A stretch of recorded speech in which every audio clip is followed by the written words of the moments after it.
आणि विकसित करणं शुभ मुहूर्तावर पांडव वंशामध्ये परीक्षितीचा जन्म झाला। हा बालक इतका तेजस्वी होता ना, जणू पंडू राजाने आणखीन या ठिकाणी जन्म घेतला काय असं वाटत होतं।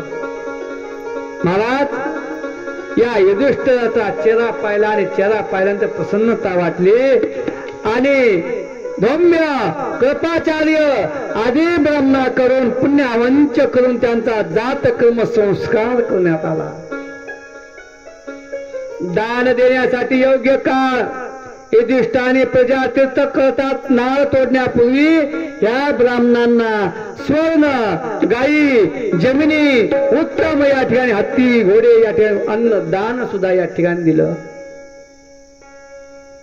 आणि ते ब्राह्मण संतुष्ट झाले आणि युधिष्ठिरांना म्हणतात, हे पुरुष शिरोमणी, प्रतिकूल कालगतीमुळे हा पवित्र पुरुष वंश खंडित होऊ लागला, परंतु तुमच्यावर या भगवंताची कृपा करण्यासाठी भगवान विष्णूंनी बालक होऊन त्यांचं रक्षण केलं। म्हणून याचं नाव काय ठेवा? याचं नाव विष्णू रथ ठेवा। काय हा बालक संसारामध्ये यशस्वी होईल आणि भगवंतांचा परम भक्त म्हणून या ठिकाणी होईल। महात्म्यांनो समजायला पाठीमागे मग धर्मराज मनोपत्ता इक्षुकुपाल म्हणे हा पुत्र आपल्या प्रजेचं पालन करेल। राजा दशरथाच्या मुलाने ज्याचं जसं पालन केलं तद्वत या ठिकाणी तो करेल। हा उष्णील देशाचा राजा शिवीप्रमाणे दानशूर होईल।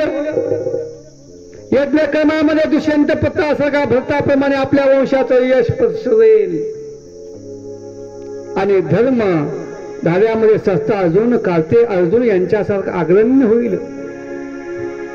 अग्नीसारखा अजिंक्य आणि समुद्रासारखा दुस्तर मुलगा होईल।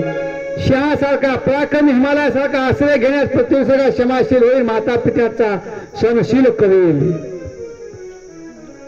असा या ठिकाणी सूत मोदी या ठिकाणी सांगू राजा व्यास हे ब्राह्मणाच्या शापाने त्याला त्याचा तक्षकापासून आपला मृत्यू होणार हे ऐकल्याबरोबर सर्व राज्य कारभार सोडील आणि सोडल्यानंतर श्रीमद भागवत या भगवंताच्या चरणावर नतमस्तक होईल आणि त्या भगवंताला तो शरण जाईल।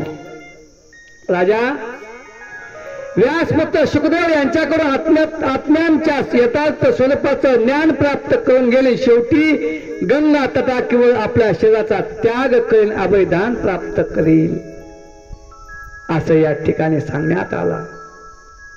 परीक्षितचा जन्म आणि पुढे कृष्णाविरहाने व्यतीत पांडवांना परीक्षितीला राज्य दिलं आणि राज्य देऊन स्वर्गरोहणाकडे या ठिकाणी निघालेले। आणि मोदी सांगतात राजा या ठिकाणी अद्भुत कर्माला भगवान श्रीकृष्णांच्या